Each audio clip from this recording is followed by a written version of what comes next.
Welcome everybody to Dr. Cush's Exotic Drinks. We are here. I'm Dr. Cush.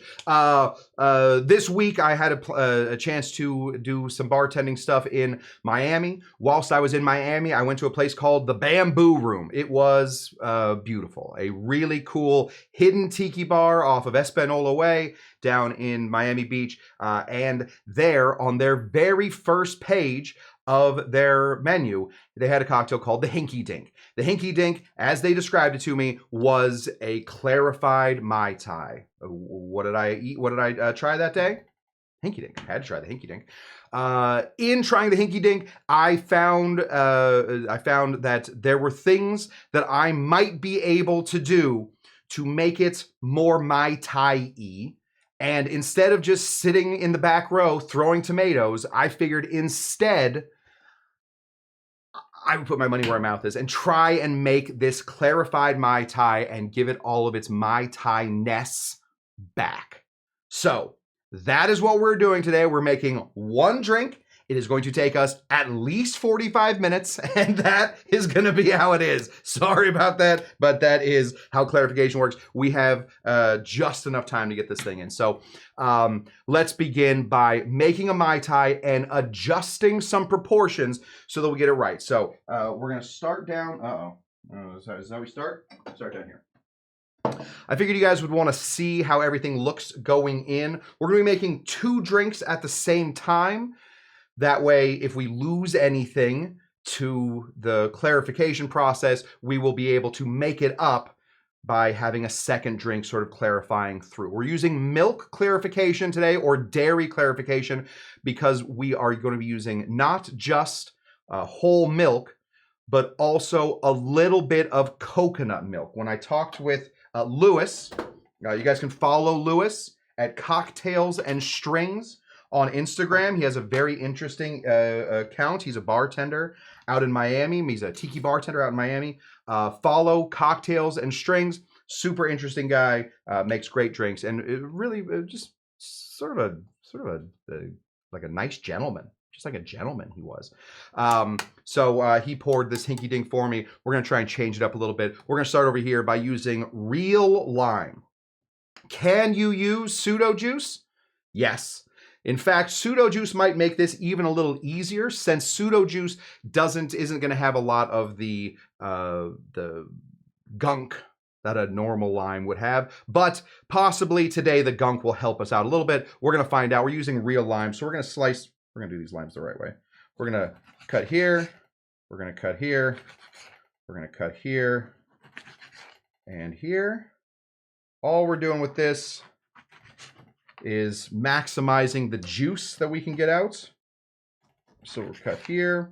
We're finding the little structure inside of our limes. Gonna slice, slice, slice, cut, cut, cut. There we go. And beautiful. We're gonna squeeze by hand. This is more out of habit than anything else, but this is Constante Ribialagua Vert's way of doing this. We are not going to drop the lime in this time, though. We're just going to put it off to the side so that Kyle can find it in about 3 weeks.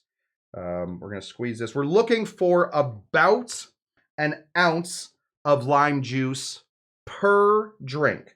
Oh, I just did a little extra cut earlier. But you notice how close I'm getting my hands inside of this glass. That is important for us. Because the outside of the lime actually is where a lot of that lime juice comes from, or that lime taste comes from. So as we get real nice and close, we can get all of that oils, all the oils from the outside inside of this glass, so that we have a cocktail that tastes more like lime and less just like sour juice, right? There we go. There we go. Still go. We're just exhausted already. My goodness. Need a nap. It's already 9:22 my time. I'm Miami time now. No worries. International. I am. Technically national, but sounds way better to say I'm international. Squeeze this. We're not going to use any of this, so don't worry about that. But we do want all the juice out of the little juice thieves that live inside of our limes. If one of you gets hired at a bar anytime soon, and you get hired not as a bartender, but as a prep person. That's a great, very noble job to have. The prep person keeps the bar alive. If any of you get hired there and you have to squeeze limes by hand like that, recommend getting yourself some gloves. Too much citric acid on your hands will eat through just your hands in general. That's right, Bonbon. This is the best way to get the most juice out of your lime, to cut it just the way I did it. Into the moons, into the waning gibbous, the waxing gibbous, the crescent, and the whole full moon. We should have about 2 ounces. Should we measure it? Let's measure it. See how we did. Oh, yeah, right there. Got a little less than 2 ounces. That should be fine. You know what? We got another lime here. Let's just get the full 2 ounces. This one's been through the ringer. You want to be as precise as possible. Why not get one of these? All the lime is off of this, or all the peel is off of this one. There we go. That should be 2 ounces. Kyle, don't forget. Just going back into the drawer. Thank you. Okay. So we know what a Mai Tai consists of. Obviously lime. We need 2 different sweeteners. One sweetener, because this is a daisy, is going to be our fancy ingredient, which is going to be an orange liqueur. Now, if I was just going to be drinking this by itself, would I use the Creole orange liqueur? Yes. Yes, I would. Absolutely. But because we're looking for clarification and we're going to be sort of stripping things out of this anyway, we're going to be economical here. And we're going to reach for bowls. This is bowls and their triple sec. Triple sec just means 3 times dried. It's 3 times distilled, and then they add orange into it. We're making 2 of these. We need 3/4 of an ounce for one of them. So we're going to be putting in 1.5 ounces of some triple sec. There we go. Looking good. Got the cap here and everything ready to go. All right. Now, this is where I feel like this cocktail falls off when clarification comes in, because we need a second sweetener. The second sweetener is going to be orgeat. Orgeat is an old French word meaning oat water. It's no longer made of oats. Don't worry about it. We're keeping the horses fed and all that. We are instead going to be using the new version of orgeat, which is almond syrup. An almond syrup. So I'm going to reach down here. We're going to grab some almond syrup. I got it right here. This is our almond syrup right there, ready to go. Smells almondy. Now, almond syrup, if we need, or if we're looking at it right here, we see that is thick. It's going to be difficult to clarify that. Totally agree. I totally agree with the thing that I just said myself. I am not in any kind of disagreement with what Dr. Cush is saying currently. I believe that this will be hard to clarify, which means that if we are clarifying this and we're doing it right, we're going to be stripping out a lot of that flavor. Okay, I think I have a solution for that. We need 3/4 of an ounce of our, for each drink, we need 3/4 of an ounce of orgeat. So we're going to be putting in 3/4 of an ounce of our orgeat right there. And then, not because they are interchangeable in everything, they aren't, but I believe that especially since we have already milk washed our velvet falernum, I believe that mixing in some velvet falernum in place of the orgeat is going to keep that almond flavor with us. I think this will transfer through the milk. That's my feeling. All right, that's what I'm thinking right now. Okay, well, Shawnee is giving away everything, but yes, we will get into that here in just a second. We're going to be putting in 3/4 of an ounce of our velvet falernum, so equal parts orgeat and velvet falernum into these guys right here. There we go. We got our velvet falernum. In a typical Mai Tai, not the way to go. You want that big fat creaminess that the orgeat gives you. But in a clarified Mai Tai, since we want to keep all of, that's all right, Shawnee. Don't you worry about it. You just keep doing you, buddy. He is jumping ahead. Since we want that almondy flavor, we're gonna put the falernum in here. But since we're going to be doing this in a milk wash, we should be getting some of that overall creaminess. So I think that falernum will do well in this. I don't know. That's all right, Sean. Sean, don't worry about it. I'm just joking. You're good. Okay, we need rum in here as well. Now, obviously, we would love to put in something like a, I don't know, Lemon Heart 17. We would love to put Lemon Heart 17 in here. The problem with Lemon Heart 17, it is extinct. Drank off the face of this planet. The Lemon Heart guys decided, what, you're just gonna put it in Mai Tais? We're not making it anymore. Closing the doors. You guys get Lemon Heart 151 and that's it. That's it. They said, well, what about Lemon Heart 15? No, I'm not making that anymore either. Just 151 and that's it. Okay, so we're gonna be putting in some rum in here. Now, would it be easier to put in a nice white rum, a already clarified rum in here? That would be easier. Be easier, less work, absolutely.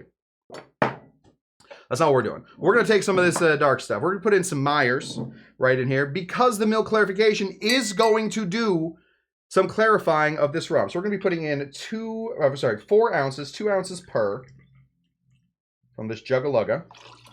There we go. I think I have just enough. Oh boy, look at that. Okay.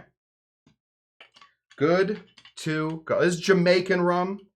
If anybody was worried about what kind of rum it is, it's Jamaican. It's got that funk. It's got that dunder. It smells of the outside. That's what we want in our Jamaican rum. Great.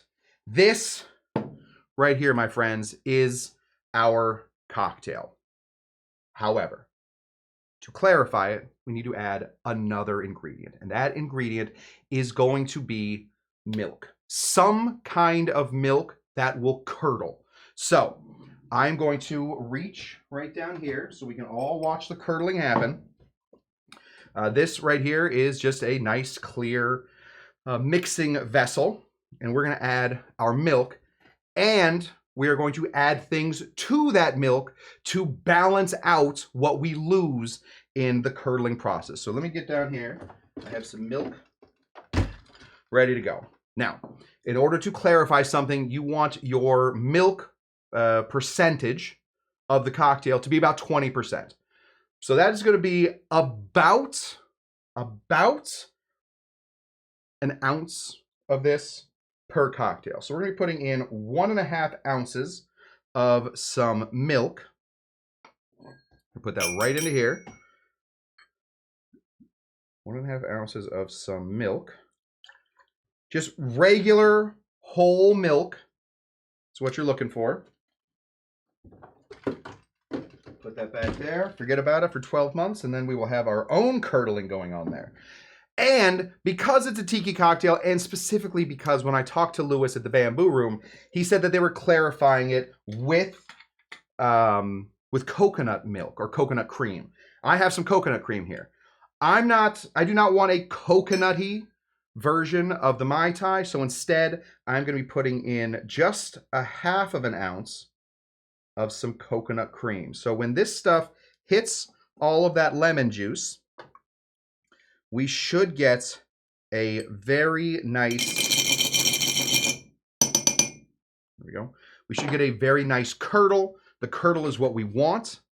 And from there, we'll go on. Okay. Certainly coconut cream and milk have different specific gravities. So we're definitely going to give this a little stir here and go. Exactly what I thought it would taste like. Okay, now, the end product in this, from the clarification that I had in Miami, I felt like they missed out on the orgeat. I just felt like it wasn't there. So you can't put more orgeat into your cocktail without throwing off the sugar balance of that, right? Orgeat is a very sweet thing. I suppose if you wanted to, you could make your orgeat more almond heavy and less sugar heavy. So maybe 1-to-1 sugar to almond milk and then add in everything else. Or instead of making two different styles of orgeat, instead getting it all mixed up in your head, why not infuse the milk that you're going to be doing? Some of that is going to be sticking around. Why not infuse that milk with those flavors that we're missing, right? There's a really cool trend that goes on in cocktails where people make cocktails out of breakfast cereals. So they'll take Fruity Pebbles and they'll put it in milk. They'll let the milk suck in all of the Fruity Pebble taste, and then they will milk wash their whole cocktail through the Fruity Pebble milk or the Cocoa Puffs milk or the Grape Nuts milk, whatever kind of flavor you're looking to add, they will infuse it into the milk. Well, why don't we do that? Why don't we do that, right? I have some almond extract right here. We're going to add that directly into our milk. Now, be careful with almond extract. I'm taking some guesses. I'm putting in 2 big pipettes, maybe 3 big pipettes of that, until we have a milk, a coconut milk and coconut cream and milk mixture that has, there it is, a lot of almond flavor in it. That way, as the milk, as the whey separates from the curds, that's all we're doing. We're just making Little Miss Muffet's lunch. It's curds and whey is the 2 parts of milk. We're going to just be separating them. Bonbon says 1 would be sufficient. Bonbon, we're doing 3. All right. Hashtag pipettes. Just tasted it. It does taste a little almondy, but I think it'll be fine. Now, we're going to be pouring this mixture, the Mai Tai mixture, into the milk. Anytime you are trying to clarify, you want to go acid into base, not base into acid. If you do base and acid, it's not going to collect as well. So we want to go straight. We want to take this very lemony, very citrusy mixture, and we're going to slowly pour it into our milk. And if we are doing this right, we should get some curdles going. Oh yes, there they are. Should we bring curdle cam? There's curdle cam.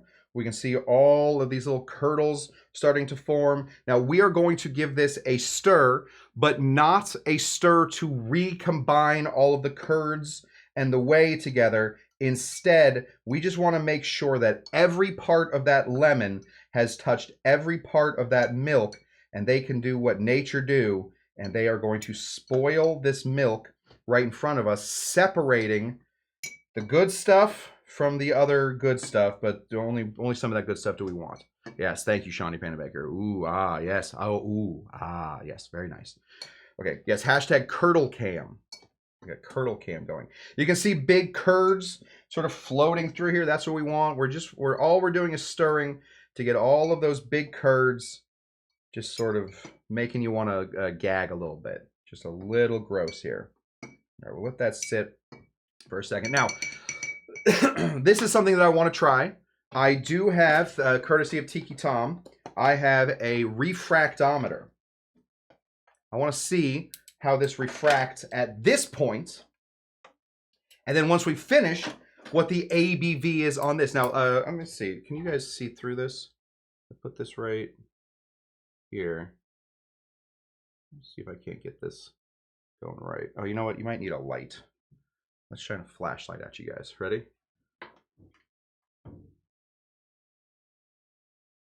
No, there's no way I'm going to be able to get that done. Put that there. Dang. All right. Well, you guys are just going to have to trust what I say. Sorry. All right. You guys are just going to have to trust that I'm telling you the right stuff. Let's take just a little. This is another type of pipette. Multiple pipettes back here. Take just a little pipette. And we're going to drop just a little drop of our juice right here. There we go. And then we're going to drop this on top there. And then we're going to look. We're going to try that again.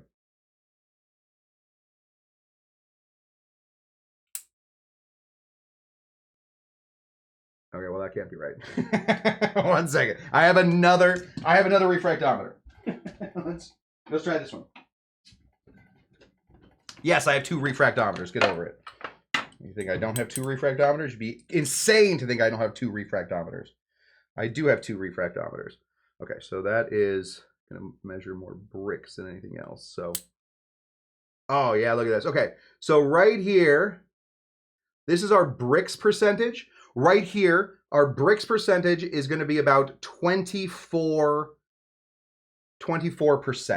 All right, so I want to see what the change is in this as we filter everything out. So put this in there. Great.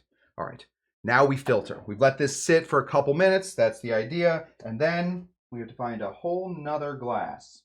I should have more glasses back here. Let's go into this one. Do you fit here? Oh, perfectly. What a day we're having. Okay, so this is the way that I filter everything. Obviously, yeah, 24%. That's where we're at. We're starting right now. So somebody write down 24%. That's where we're at with our bricks right now.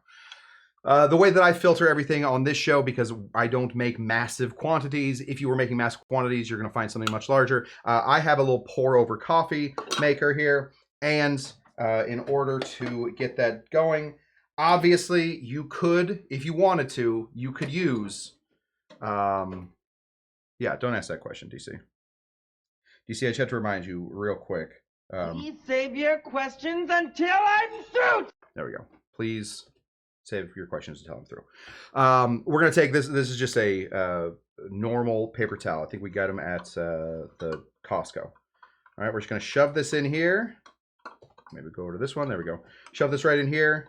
Now, it doesn't really matter. Matters a little bit, but it doesn't really matter which type of filter you're using, because the filtering is going to be mostly done by the actual curds themselves. The curds have a charge. That charge is going to attract other curds, and that's going to keep everything else out of the way. So we're going to go ahead and pour this nice and slow through until we build up a nice curtilage.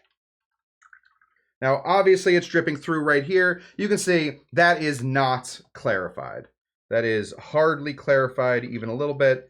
What we want to do is slowly pour until a bunch of curds start to gather up here. The biggest mistake that everybody makes, I have consulted with many bars on this. I've had friends who opened up bars and they're like, we just can't get our milk punches clarified enough. We don't know what we're doing. We're changing the filter every 5 minutes. We're going through thousands and thousands of filters. That's the problem almost every single time.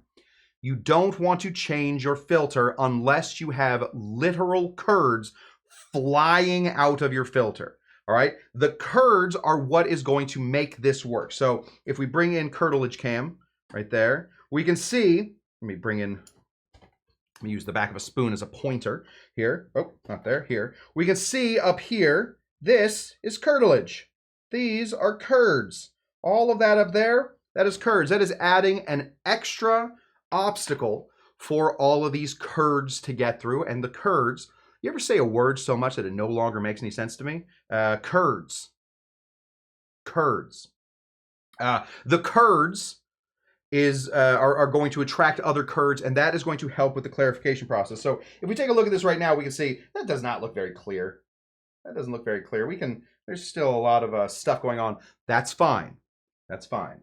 What we want to do is we want to wait until some of the curtilages, and then we will switch this out. Now we may be doing it a little, can we get more light on that? Sure.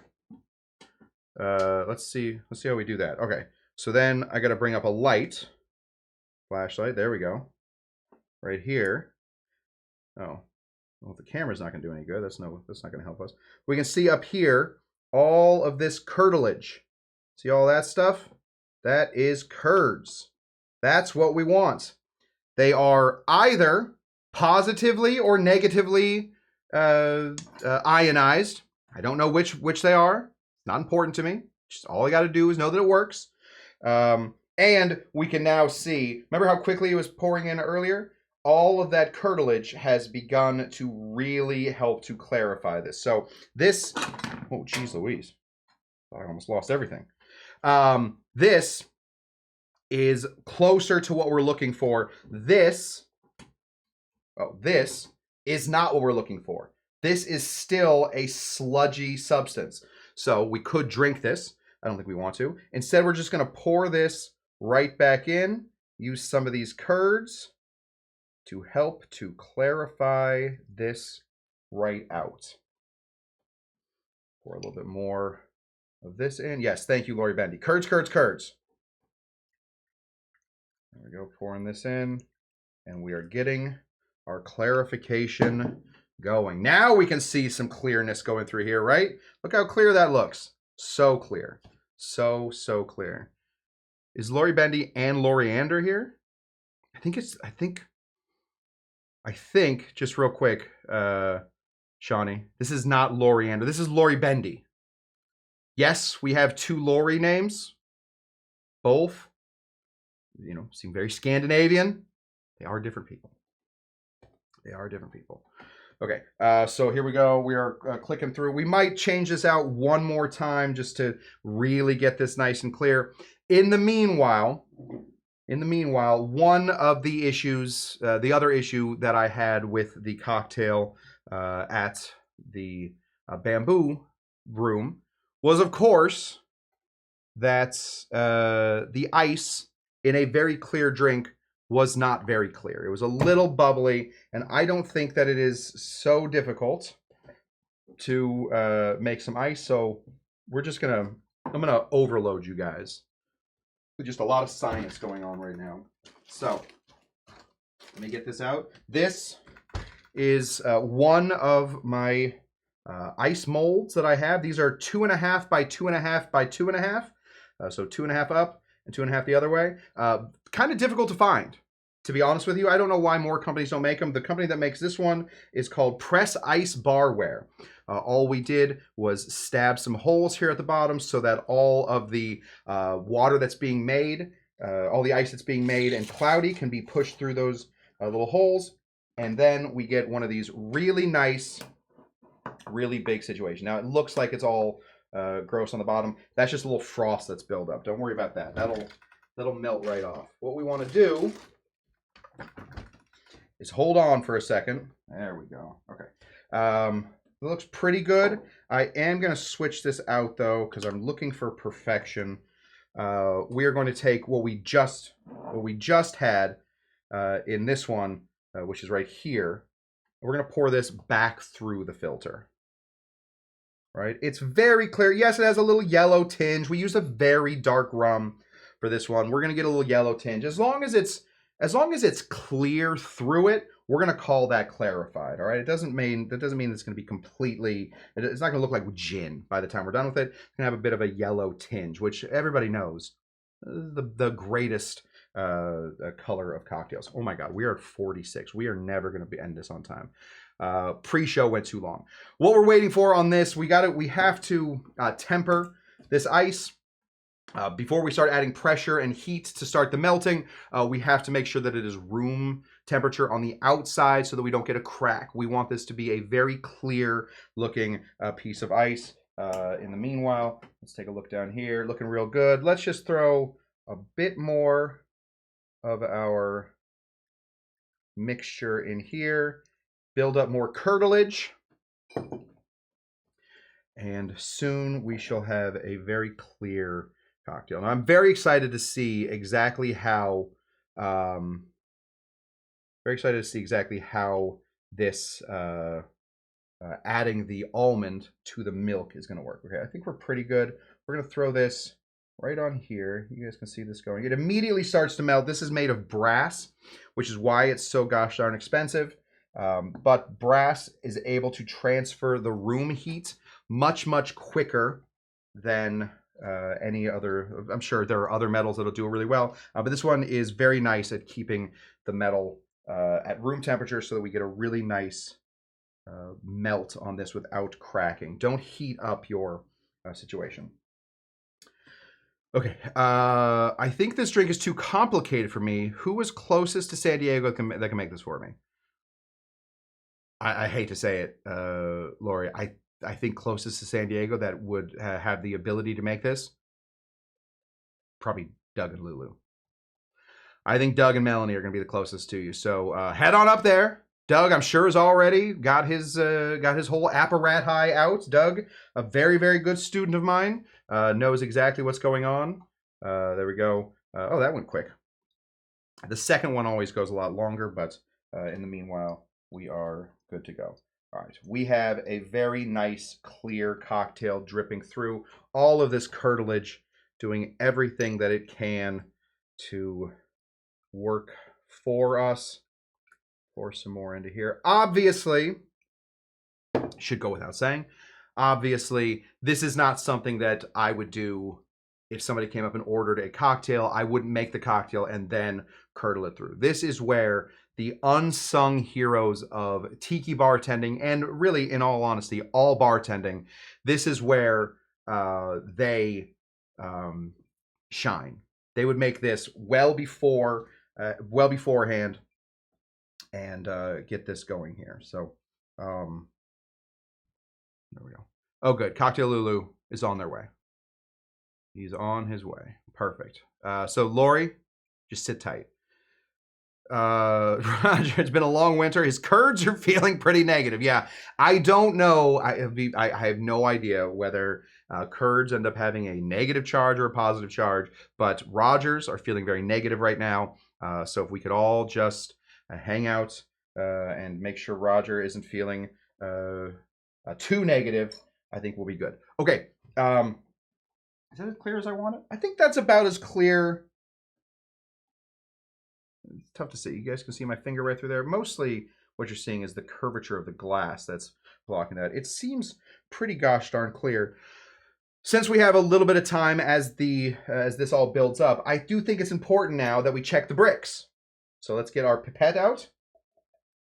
Let's hold this up and over. We're just going to reach down in here. We're going to pipette this.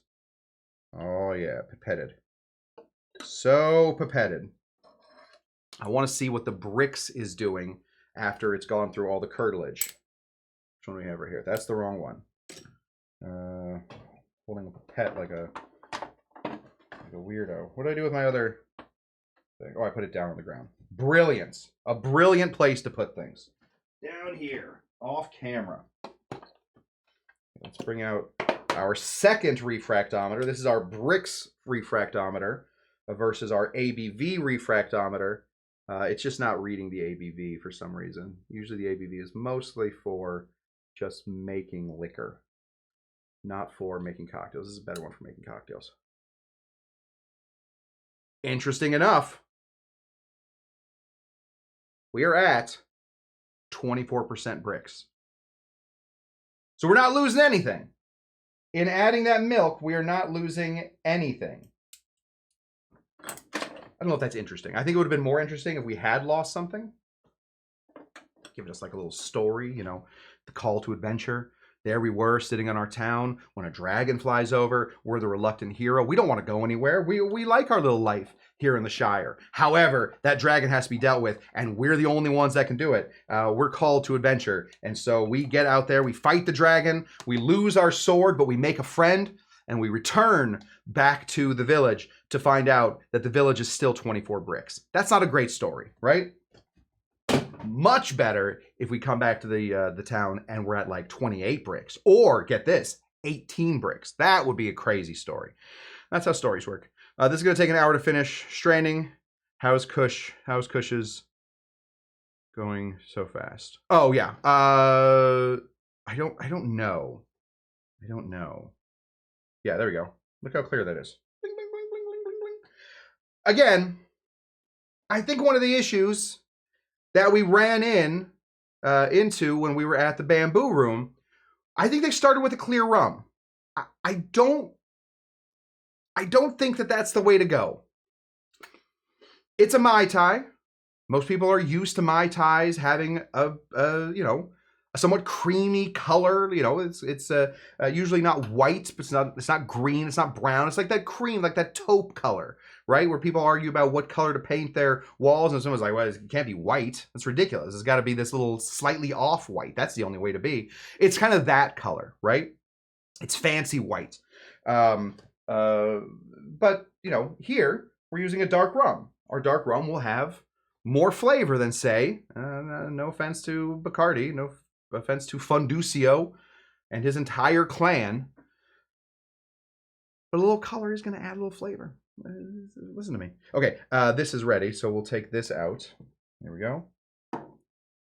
Give that a little spin. Now we have a beautiful ice ball, almost impossible to get out. Give us a little help there.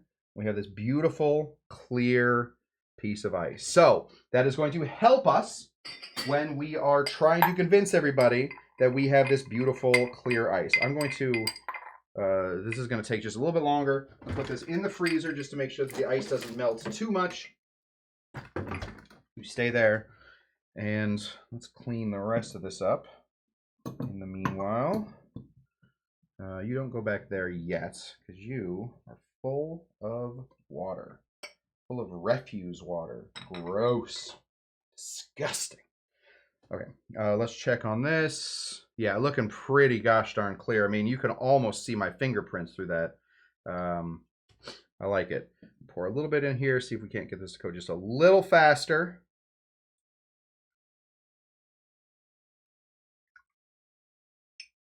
And then we will try. I have a feeling this is going to work. I'm starting to smell the cocktail that I am cooking, and I at this point do smell more almonds. The big thing though with clarification is it should give you some creaminess, and we're taking creaminess out because we're really removing a lot of that orgeat. So to put the creaminess back in with the whey is going to be important. So hopefully we're not filtering too much of that creaminess out. And there we go. We had a question in pre-show from our good friend Chuck, who asked, why would anybody, what's the deal with clarification, I believe is something that he said. He's like, oh, what's the deal with clarifying?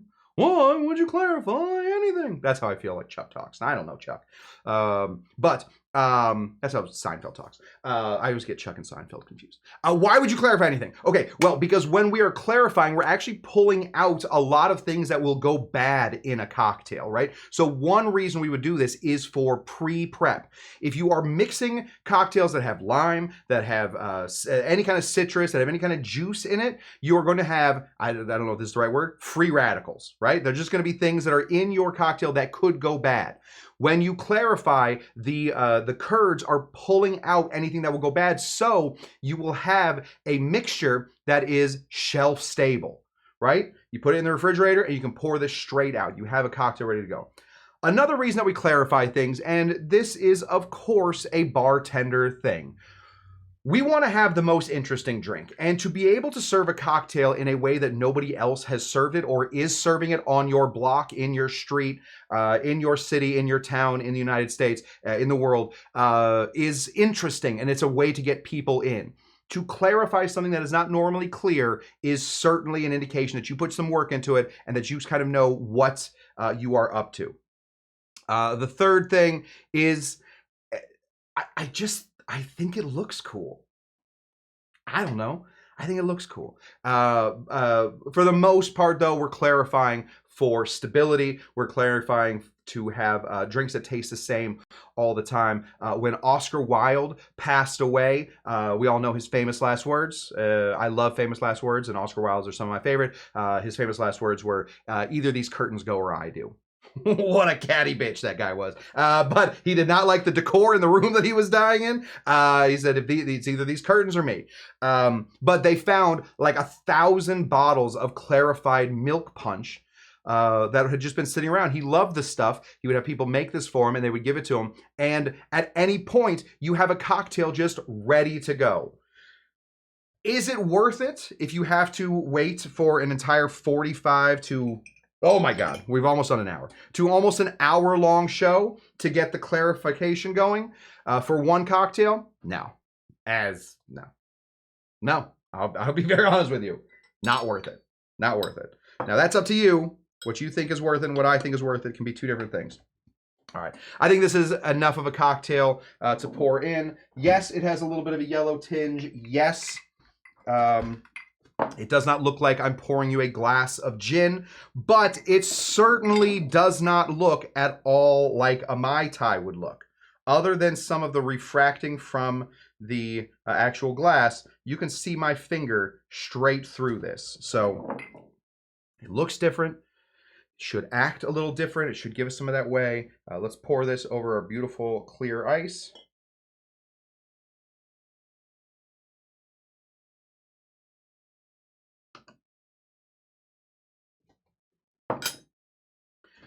And there you have it.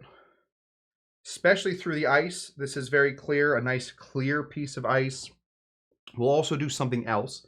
It will melt slowly. Now we didn't, I think those of you who that have been paying attention through all of my classes will know one thing that we put into every cocktail is some water, right? Some water at some point. Could you drink this mixture by itself? You probably could. You probably could, because it's not actually the water that we're putting it in there. It's going to be some dilution. So the whey that is going to end up in this glass is going to help dilute this cocktail. So technically not water, but we do want it to be nice and cold, and a little water isn't going to hurt anybody. I do, and I'm very, very proud of this. Incredibly proud. Even while I was in Miami, I spoke sweet little nothings to this tiny little mint tree. I put it near some sun. Very nice of me. Very generous. I'm a very generous God when it comes to this mint. And I watered it enough so that it wouldn't need water until I got back. And then I forgot about it for a day. But here we are. So let's just find a little bit of mint. We do want mint in our Mai Tai. That is fairly non-negotiable, despite the fact that I will negotiate it at every step of the way. Crack this open, get our mint here. We're gonna decimate this mint here, but better to decimate it in having used it than to just watch it die.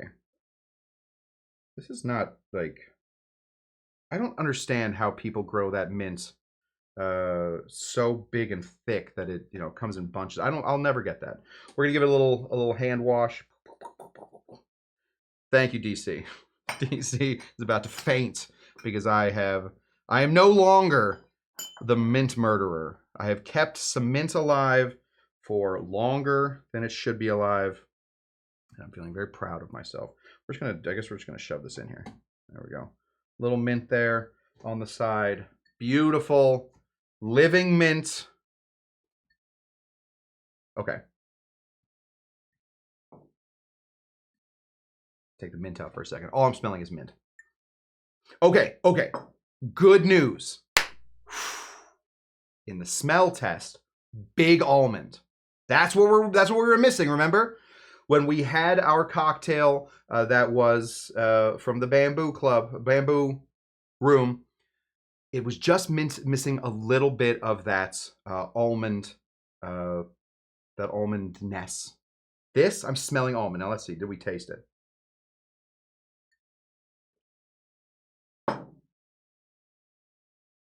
Okay, I'm gonna try and do it. Ready?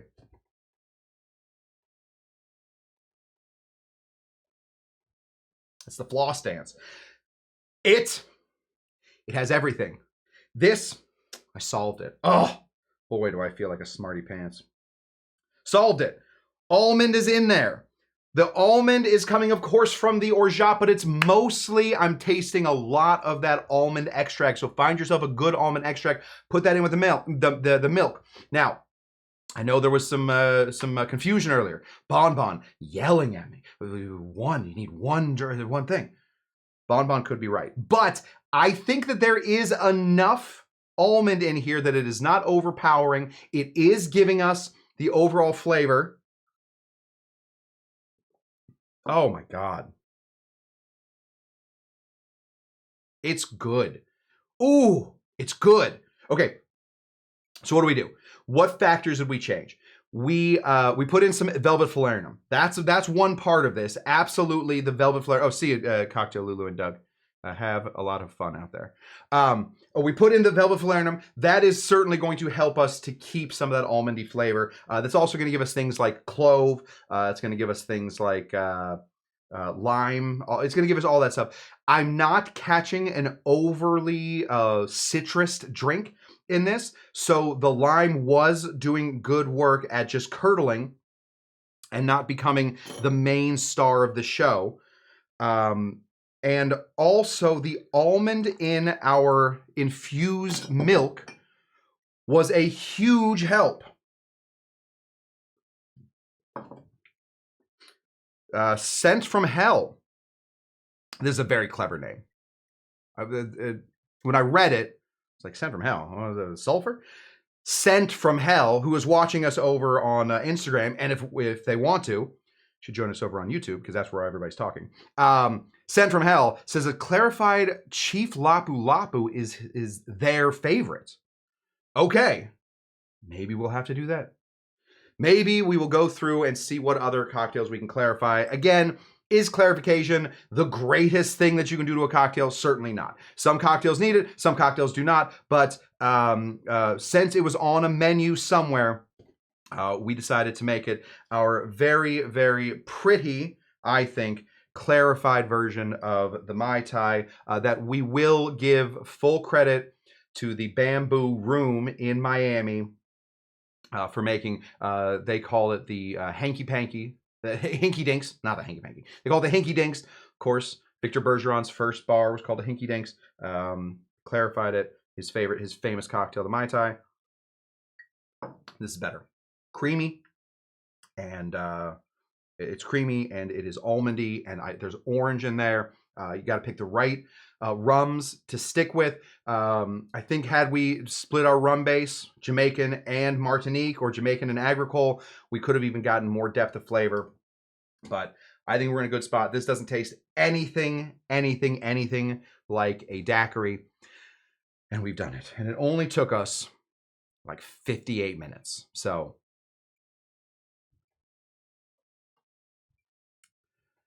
good thing I don't work in bars anymore because my goodness, would I take a long time. Okay, that, my friends, whew, so glad that worked. That, my friends, is what we have done tonight. One drink, and we are done. Thank you so much for joining me here at Dr. Cush's Exotic Drinks. If we can remember anything, the flavor of the milk is very important. Oh, you know what I'm not getting? Go back in here for a second. A little bit. I'm getting very little coconut, right? We used a little bit of coconut cream, very little coconut. I think it's probably more important that the milk tastes of almond than that the milk tastes of, why not do almond milk? Think about it. Almond milk curdles too.